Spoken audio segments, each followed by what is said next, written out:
Hola a todos, mi nombre es Christopher Monge y esta presentación es un resumen de la crítica a la modernidad y derechos humanos desde la filosofía de Ignacio Ellacuría. El texto es de Alejandro Rosillo Martínez. ¿Qué son los derechos humanos? Los derechos humanos son normas que reconocen y protegen la dignidad de todos los seres humanos sin distinción de raza, religión, sexo, origen étnico, lenguaje, entre otros. Esta lectura hace una mención de derechos humanos en tres fundamentos, los cuales son la universalidad, el individualismo y la democracia liberal. La universalidad son los valores postulados que se consideran los únicos válidos para estructurar y organizar una sociedad que respete la dignidad de los seres humanos. Luego está el individualismo, que es la defensa del individuo frente al Estado y la sociedad en general. Y se tiene la democracia liberal, que es la estructura del Estado moderno, donde el individuo exige sus derechos y cumple con sus obligaciones para con el Estado y la sociedad en general.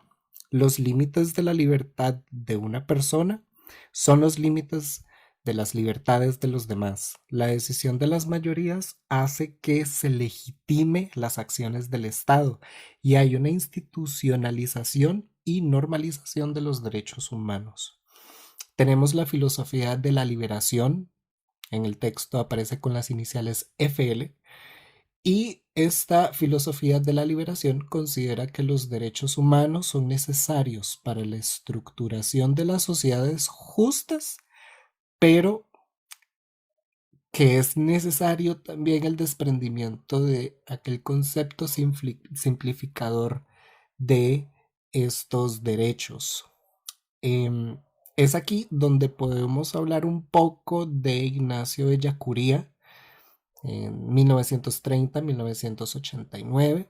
Ellacuría nació en España y fue ordenado sacerdote jesuita con estudios en humanidades y filosofía. Fue asesinado el 16 de noviembre de 1989 por un batallón del ejército de El Salvador al ser figura en la mediación entre las guerrillas y el gobierno salvadoreño. Ellacuría hace críticas a la modernidad al proponer que hay una construcción de civilización de la pobreza. Para él, la modernidad condujo a la civilización a basarse en la riqueza, convirtiéndose en la raíz de los males sociales actuales. Dentro de esta idea de riqueza, se divide el mundo en ricos y pobres, donde la riqueza es el medio para obtener seguridad, libertad, dominio sobre los demás, poder, estima, placer y desarrollo cultural.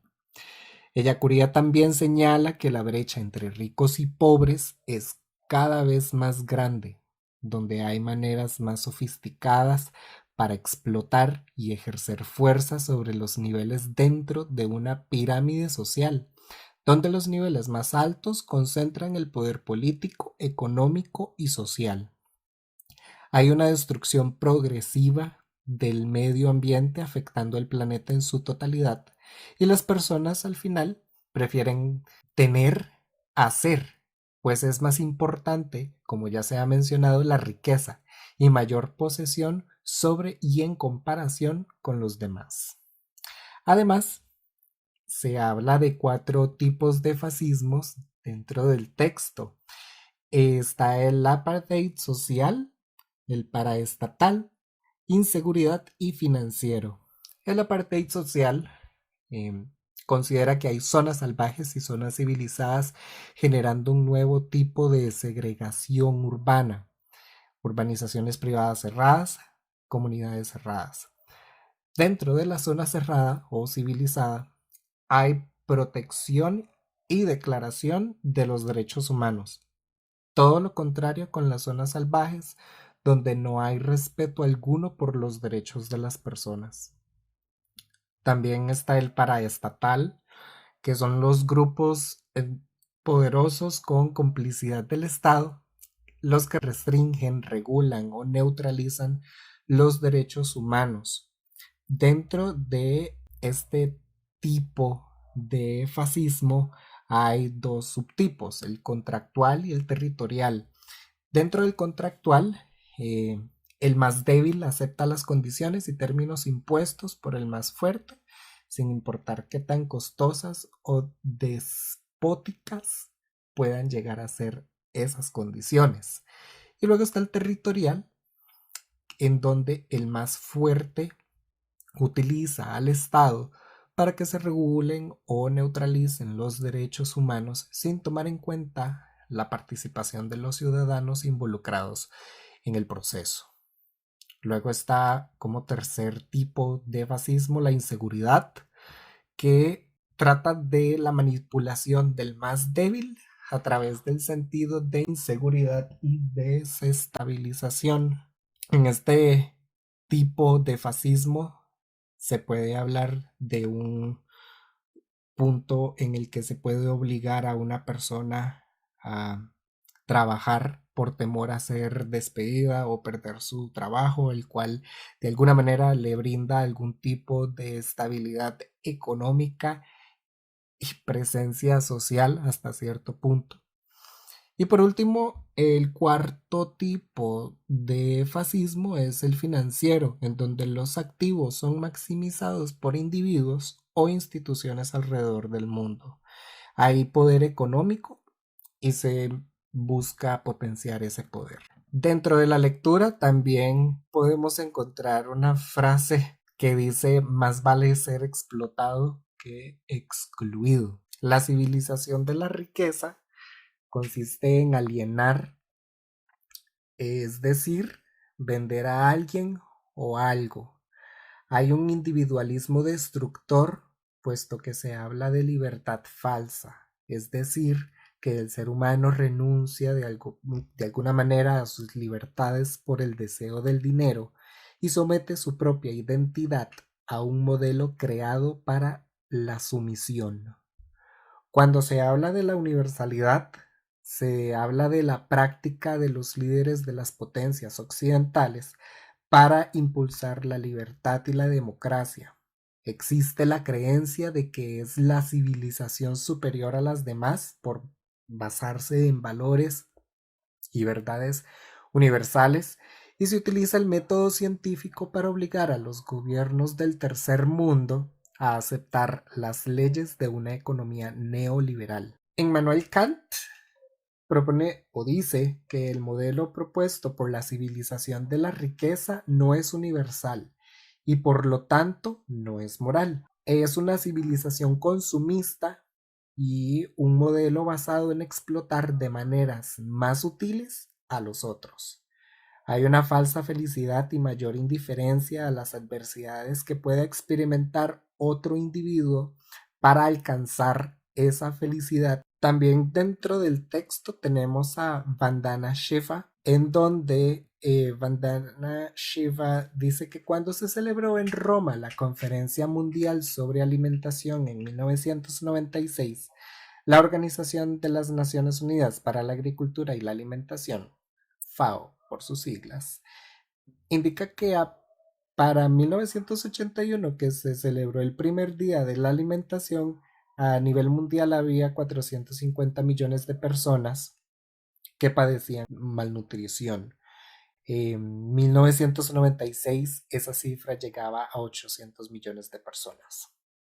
Durante esta misma conferencia, el secretario de Agricultura de los Estados Unidos, Dan Glickman, anunció que ese país no podía reconocer el derecho a la alimentación ya que violaba el derecho al comercio. A partir de ese momento, el derecho a la alimentación se ha desmantelado a favor del derecho al comercio. El mercado acepta la existencia de derechos sociales y garantías judiciales que los hagan exigibles, mientras que el deudor no pretende establecer políticas impositivas o distributivas que dañen el buen funcionamiento del libre mercado. Los pudientes No se preocupan por esa exigibilidad a como si lo hacen las clases populares y marginadas. Dentro del capitalismo solo puede haber derechos humanos completos para unos y derechos humanos fragmentados y parciales para otros. La civilización de la riqueza produce cesantes, trabajo informal y subempleo, mano de obra no calificada y vulnerable, inestable, y por lo tanto se da la violación de derechos humanos. Se sigue una lógica económica orientada al lucro y no a las necesidades humanas.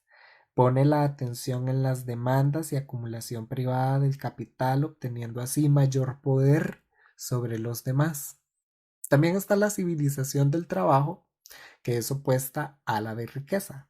No hay oposición entre trabajo y ocio, y la remuneración se da por el dinamismo real de la persona o el desarrollo de la persona. La civilización de pobreza busca el acceso de bienes para que todos los seres humanos tengan una vida digna y que estas formas o medios sean compatibles con los límites ecológicos del planeta. Tiene su matriz en la praxis de los pueblos en busca de justicia, mejores condiciones de vida que les permita reproducir y reproducir su vida.